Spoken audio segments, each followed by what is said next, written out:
Hello, dear friends from the comic and manga world. My name is Hector, And my name is G. and we're here to talk to you about our picks for the FOC of September 12th, 2022.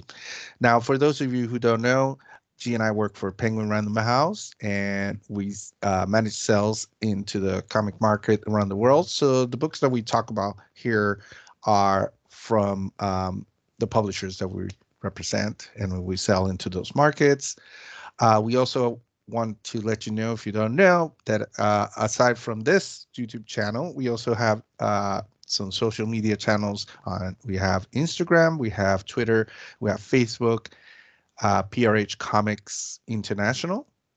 So please follow us and also leave some comments on these videos and let us know if you like it and what kind of things you want to see on this channel. And we'll try to bring you as much fun stuff as we can. So let's get started.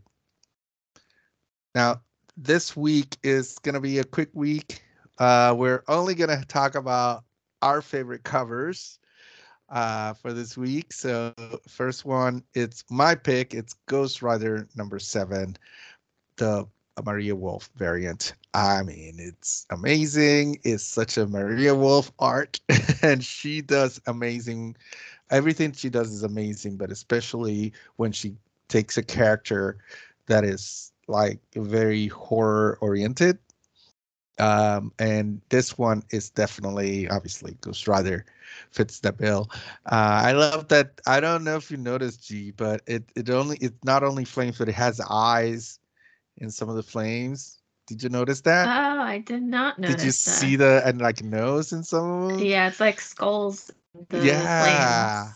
Yeah. So inside the flames, and I love this art. It's an amazing piece of art, and I love that it has the Maria Wolf touch on it. So hmm awesome. Next up is my pick. This is the AXE tie-in for Iron Fist issue #1. This is by Michael YG. Hopefully, I'm pronouncing the last name correctly. This is the variant cover. And obviously had to pick this because I like that it's a Mhm. tribute to the Wolverine, the infamous Wolverine cover.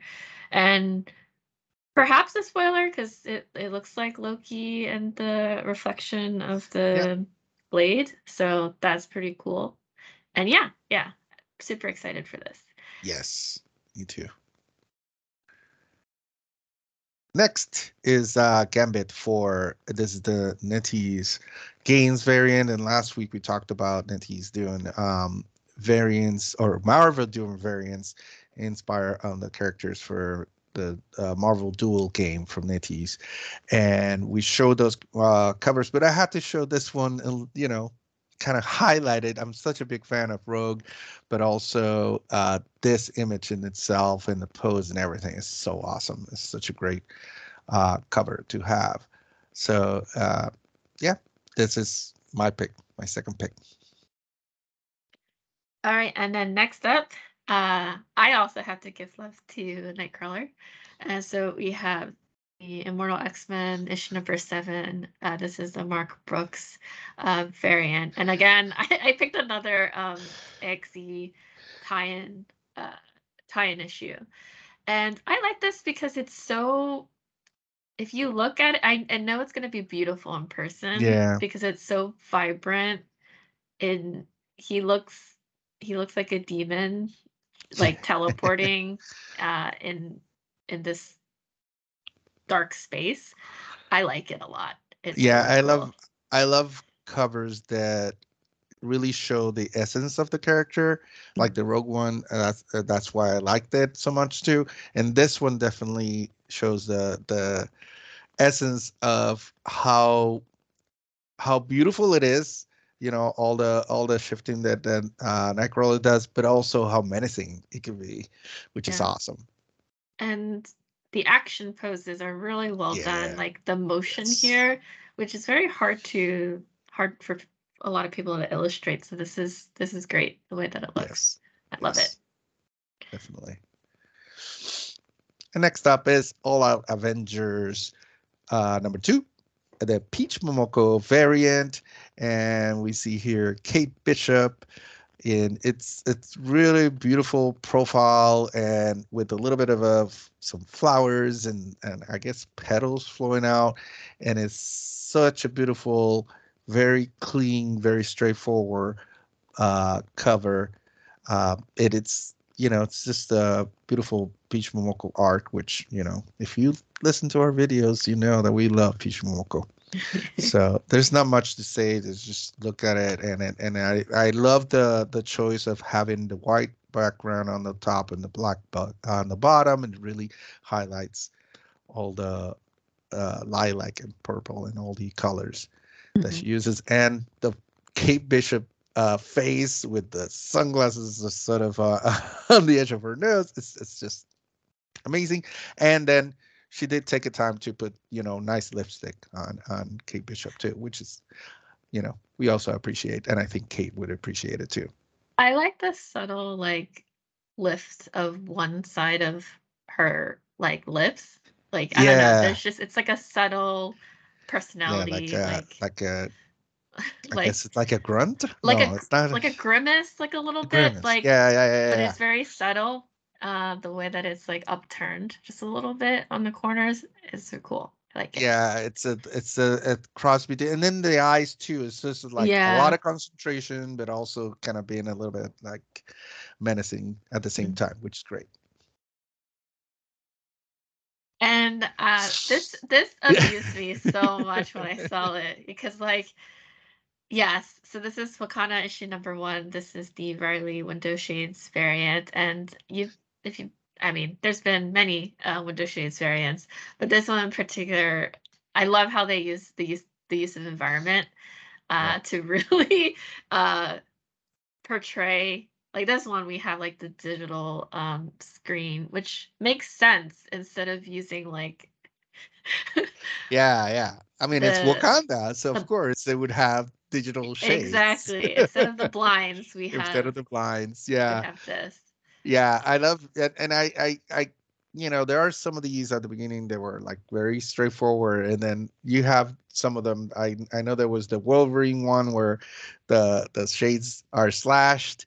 There's a Hulk one where they're just broken because he's so rough, and then you have this. It's so cool. I like that the artist found a way to make it different. And still fit in with. I really see people collecting the window shades going oh my god, this is amazing, because it makes it really stand out in the collection. Yeah, for sure. So that's it for this week for the covers, and now we always do a little bit of an announcement at the end. And this week we heard from Marvel. They announced the Stormbreaker artist for next year, for 2023. And on the next slide, and there's more details on marvel.com, so I invite you to go see there the full announcement. But we see on top we have Elena Casagrande from Italy, we have Nick Klein from Germany and Canada, we have Jen Basaldur from Mexico, and Chris Allen from the US. And then we have Martin Coccolo from Uruguay, Lucas Wernick from Brazil, Federico Vincentini from Italy, and CF Villa from Mexico. So definitely want to keep your eyes peeled for these creators, because yes, they're gonna be more prevalent. I really like what Marvel has been doing with this program, and of course the last couple of years we had some great artists join that program, and Peach Momoko was one of them. Yeah. Ivan Coelho, Carmen Carneros was another one. So it's amazing, and it really highlights, and it's fun to have these Stormbreaker covers, and how they're also feature inside the comic books themselves, and how you get a little bit of a biography every time they feature one of them in an ad of Stormbreakers kind of thing.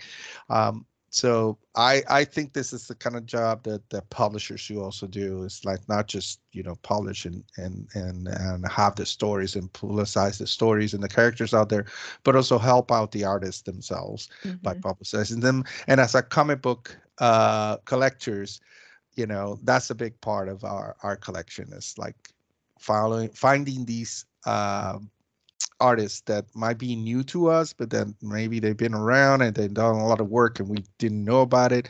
And I love that that Marvel Stormbreakers sort of brings that out. Yeah. And it's giving us like it actually shows me like these new creators as well that I haven't encountered. I like how Yeah. international their choices are too. Oh because yeah. you have the variety in the artists as well.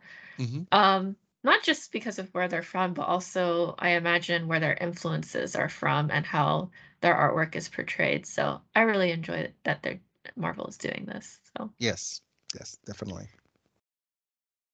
And that's it for this week. Thank you so much for sticking till the end. We love doing these videos for you guys.